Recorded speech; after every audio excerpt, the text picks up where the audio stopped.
ആരോഗ്യമേഖലയിൽ പ്രവർത്തിക്കുന്ന ആശാവർക്കർമാരുടെ അടിസ്ഥാന ശമ്പളം 600 രൂപയിൽ നിന്ന് 1000 രൂപയായി വർദ്ധിപ്പിക്കുമെന്ന് ആരോഗ്യ കുടുംബക്ഷേമകാര്യ മന്ത്രി ഗുലാം നബി ആസാദ്.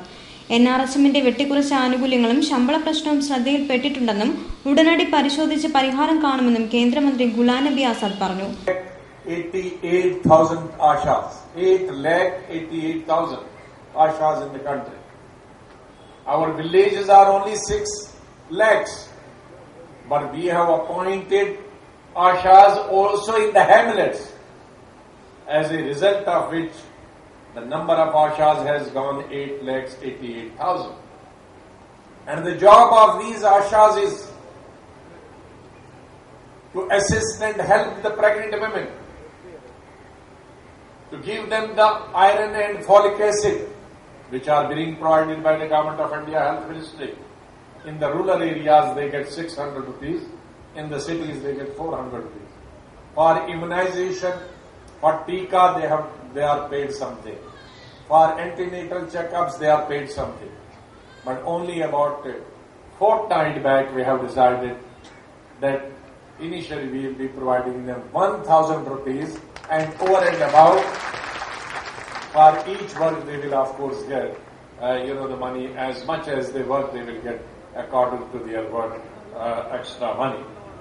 ആലപ്പുഴ വണ്ടാനം മെഡിക്കൽ കോളേജ് ആശുപത്രിയിൽ വിവിധ വികസന പ്രവർത്തനങ്ങളുടെ ഉദ്ഘാടനവും നിർമ്മാണ പ്രവർത്തനങ്ങളുടെ ശിലാസ്ഥാപന കർമ്മവും നിർവഹിച്ച് സംസാരിക്കുകയായിരുന്നു അദ്ദേഹം. രാജ്യത്ത് പുതിയതായി നിർമ്മിക്കുന്ന 20 ക്യാൻസർ ഇൻസ്റ്റിറ്റ്യൂഷനുകളിൽ ഒന്ന് തിരുവനന്തപുരത്തായിരിക്കുമെന്നും കൊച്ചി, കോഴിക്കോട് ജില്ലകളിൽ ക്യാൻസർ ചികിത്സാ കേന്ദ്രങ്ങൾ സ്ഥാപിക്കുമെന്നും ഗുലാം നബി ആസാദ് പറഞ്ഞു. ചടങ്ങിൽ സംസ്ഥാന ആരോഗ്യമന്ത്രി VS ശിവകുമാർ അധ്യക്ഷത വഹിച്ചു. ആരോഗ്യ വിദ്യാഭ്യാസ മേഖലയിൽ 1500 കോടി രൂപയുടെ വികസനമാണ് സംസ്ഥാന ഗവൺമെന്റ് ആവിഷ്കരിക്കുന്നതെന്നും 600 കോടി രൂപ വകയിരുത്തിയിട്ടുണ്ടെന്നും മന്ത്രി VS ശിവകുമാർ പറഞ്ഞു.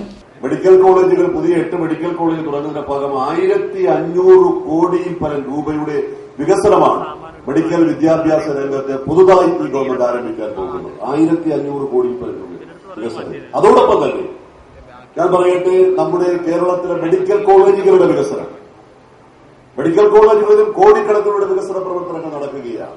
800 കിടക്കകൾ ഉൾപ്പെടുന്ന 2 ബ്ലോക്കുകളുടെ ഉദ്ഘാടനവും സുവർണ ജൂബിലി ട്രോമ കെയർ എമർജൻസി വിഭാഗത്തിന്റെ ശിലാസ്ഥാപന കർമ്മവുമാണ് കേന്ദ്രമന്ത്രി ഗുലാം നബി ആസാദ് നിർവഹിച്ചത്.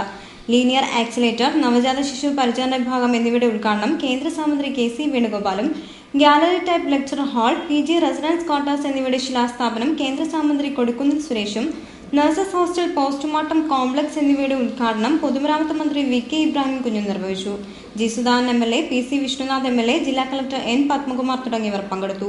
ചടങ്ങിന്റെ ഭാഗമായി ആതുര സേവന രംഗത്ത് മികച്ച പ്രകടനങ്ങൾ കാഴ്ചവെച്ച വിദ്യാർത്ഥികൾക്ക് സമ്മാനങ്ങൾ നൽകി അനുമോദിച്ചു.